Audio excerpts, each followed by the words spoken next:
नमस्कार दोस्तों। आज हम लोग परिमाप पढ़ेंगे। ठीक है, परिमाप जिसको हम लोग परिधि भी कहते हैं कुछ जगह पे। ठीक है, तो परिमाप होता क्या है?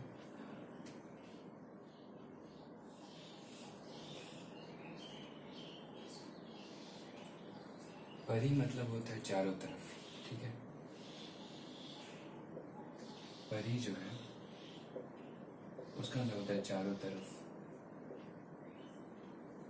और माप मतलब किसी चीज को मापना, मेजरमेंट करना। तो कोई भी चीज है, मान लेते हैं ये, तो इसका जो घेराव है वो क्या है, उसका जो माप होगा वही हमारा परिमाप होगा।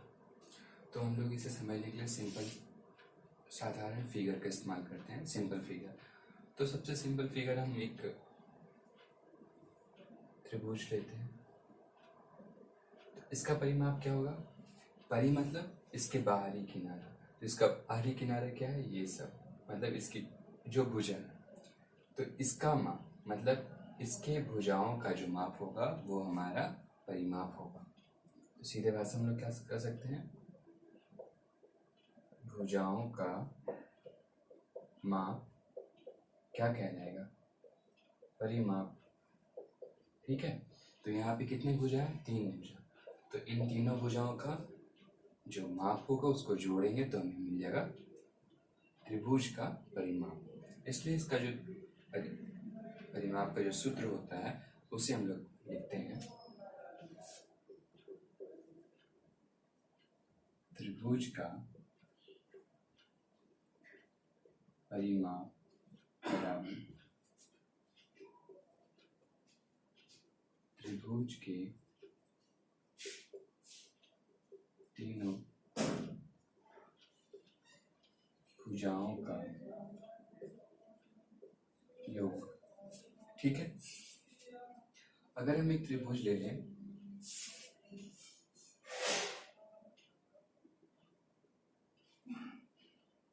ए बी और सी, इसका माप 5 सेंटीमीटर, इसका मान लेते हैं 1 सेंटीमीटर और इसका मान लेते हैं 4 सेंटीमीटर।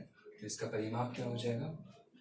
तो हो जाएगा तीनों भुजाओं का सम, मतलब A B plus B C plus A C. A B का मान कितना है? तो 5, बी सी का मान 1 और ए सी का मान 4।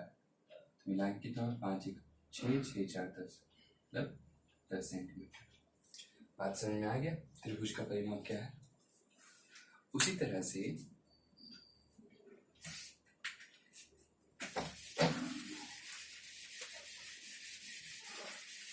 अगर इसके जगह पे एक चतुर्भुज होता है कोई सा, अभी हम आयत वगैरह की कोई बात नहीं करें, एक चतुर्भुज हो जाए,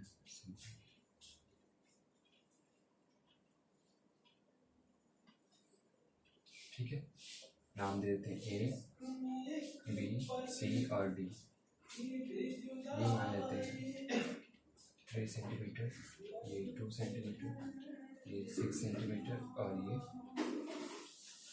2 सेंटीमीटर। तो इसका परिमाप क्या होगा? इसके भुजाओं का, बाहरी भुजाओं का योग जो है वो हमारा परिमाप होगा। तो सबको जोड़ देंगे तो चतुर्भुज का परिमाप क्या होता है? चतुर्भुज का परिमाप बराबर क्या होता है? चारों भुजाओं का योग। ठीक है, यहाँ पे क्या है? से ए बी है प्लस बी सी है प्लस सी डी है प्लस ए डी। तो ए बी हमारा 3 सेंटीमीटर है, बी सी हमारा 2 सेंटीमीटर है, सी डी 6 सेंटीमीटर और ए डी जो है वो 2 सेंटीमीटर। तो कुल मिलाकर 3 2 5 5 6 11 2 13। तो ये हमारा परिमाप आ गया। ठीक है, उसके बाद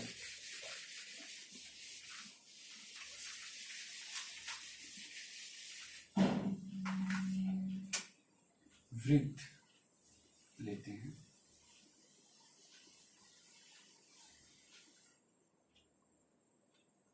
वृत्त क्या होता है? एक ऐसा चित्र होता है, एक ऐसा आकृति जिसका कि बीच का एक पॉइंट फिक्स्ड होता है और इससे इसके किनारे के हर एक पॉइंट की जो दूरी होती है वो बराबर होती है। ठीक है, इसको हम लोग त्रिज्या कहते हैं।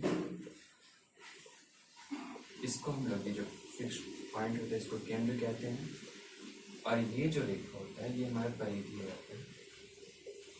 ठीक है, तो यहाँ परिमाप की परिधि होता है। तो हमारा सूत्र होता है वृत्त की परिधि बराबर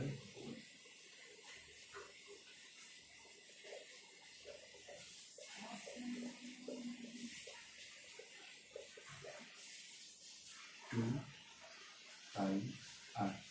यहाँ पे दो तो नंबर हो गया, पाई एक नंबर होता है इसका कि जो एक परिमेय संख्या है। ठीक है, और इसका लगभग मान 22/7 या फिर 3.14 होता है। ये एग्जैक्ट नहीं है, लगभग में मान है। ठीक है, और आर जो है हमारा त्रिज्या होता है वृत्त की। ठीक है,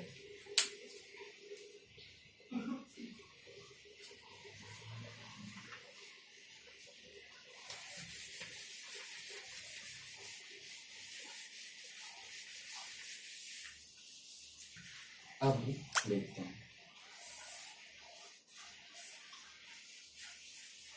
तो इस तरह से कोई भी फिगर रहे उसका परिमाप निकल जाएगा क्योंकि उसके सारे भुजाओं का योग ही उसका परिमाप होता है।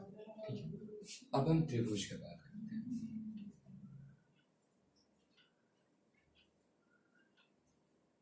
एक त्रिभुज जो होता है वो भुजाओं के आधार पे भी 3 प्रकार का होता है और कोण के आधार पे भी 3 प्रकार का होता है।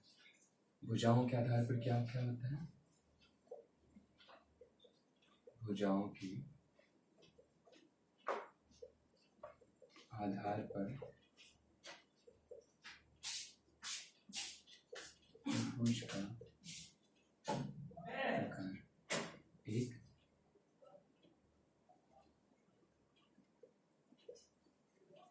विषमबाहु त्रिभुज,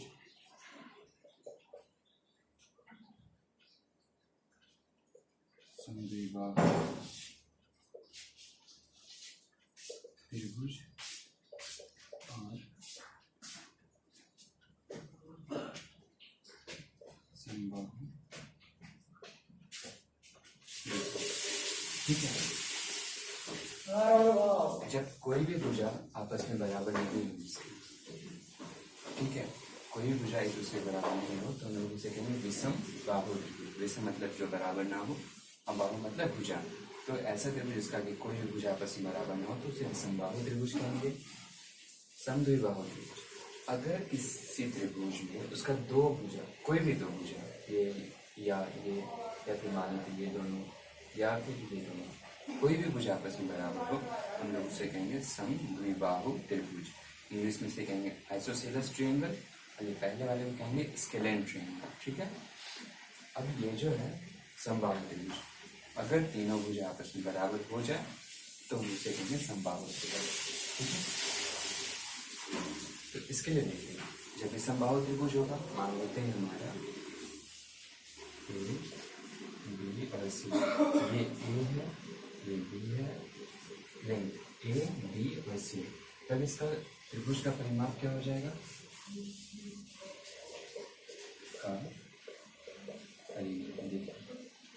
तीनों आपस में बराबर नहीं है तो हो जाएगा ए प्लस बी प्लस सी।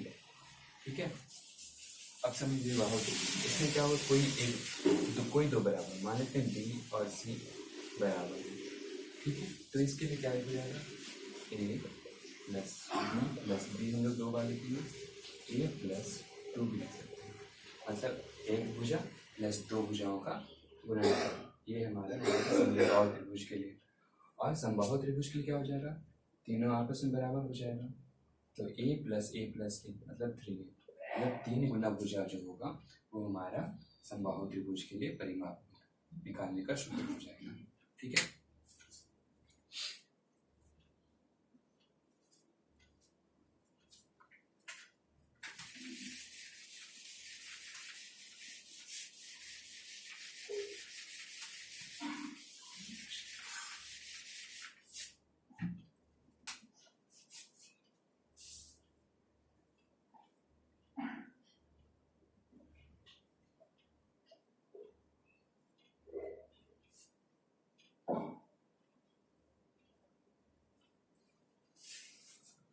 देखिए चतुर्भुज ये है, चार भुजा है इसलिए चतुर्भुज। चतुर्भुज का मुख्य तौर पर एक समानांतर चतुर्भुज,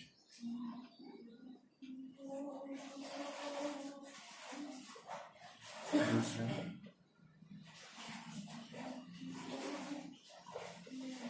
समलंब चतुर्भुज।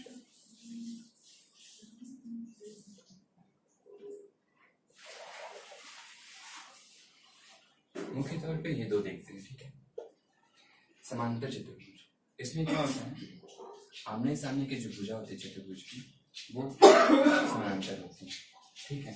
इसलिए क्या होता है, इसके आमने सामने की भुजा भी आपस में बराबर होती है, ठीक है। लेकिन समलंब चतुर्भुज में क्या होता है, सिर्फ एक भुजा, मतलब एक जोड़ी भुजा जो होती है वो पैरेलल होती है और दूसरी पैरेलल नहीं होती है, समांतर नहीं होती है। ये समलंब हो जाता है, ये हमारा समांतर चतुर्भुज होता है। और जिसमें कोई भी कुछ ना हो तो वो बस केवल हम लोग उसको चतुर्भुज कहेंगे, कोई समानांतर ना हो ना कोई बराबर हो तो। अब देखिए समांतर चतुर्भुज में भी कई प्रकार होते हैं और इसमें भी दो प्रकार होते हैं।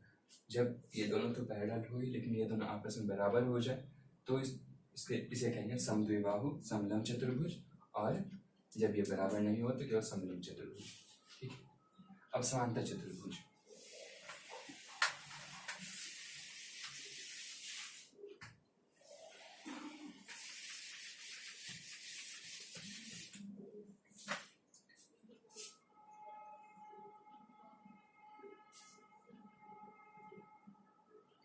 जब आमने सामने की भुजा समांतर हो लेकिन ये इसके बराबर हो और ये इसके बराबर हो तो ये हमारा समांतर चतुर्भुज है।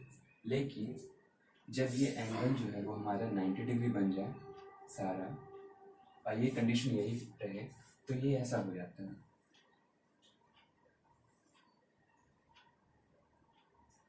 तब हम इसे आयत कहते हैं, ठीक है। जब एक आयत में ये दोनों भुजा भी आपस में बराबर हो जाए, मतलब सामने वाला तो है ही बराबर लेकिन ये अगल बगल वाला भी बराबर हो जाए, तब हम इससे कहेंगे वर्ग।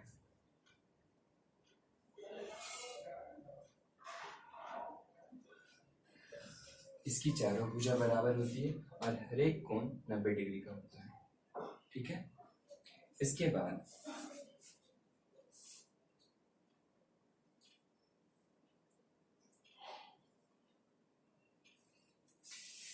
एक समांतर चतुर्भुज लेते हैं जिसका कि चारों भुजा आपस में बराबर है लेकिन ये कोई भी एंगल 90 डिग्री नहीं है, तब ये समचतुर्भुज कहलाता है, ठीक है। सम मतलब बराबर, चतुर्भुज मतलब चतुर्भुज, चार भुजाओं वाला एक आकृति, तो तब ये समचतुर्भुज कहलाएगा, ठीक है।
अब देखिए इसे, एक आयत है तो इसमें सामने की दो भुजा आपस में बराबर होगी और ये दोनों बराबर होगी, तो आयत का परिमाप क्या होगा, इसके चारों भुजाओं का सम a plus B plus A plus B. अब ये a दो बार आया इसलिए 2a और ये b दो बार आया इसलिए 2b, दो कॉमन लिए तो 2 बाहर हो गया a प्लस बी। आयत में जो लंबा वाला भुजा होता है ना उसे लंबाई कहते हैं हम लोग, इंग्लिश में लेंथ। और ये छोटा वाला जो भुजा होता है उसे हम लोग चौड़ाई कहते हैं। ब्रेथ, BREATH, ठीक है। और वर्ग में चूंकि सारी भुजा बराबर होती है इसलिए इसे केवल भुजा कहते हैं। तो इसलिए सूत्र हो जाता है आयत का परिमाप बराबर 2 गुना लंबाई जो चौड़ाई और वर्ग का परिमाप बराबर 4 गुना भुजा। ठीक है, आप इसके सवाल किताब से देख करके बना बन जाएंगे। फिर अगर कोई समस्या होती है तो फिर कहीं आप कमेंट कर सकते हैं।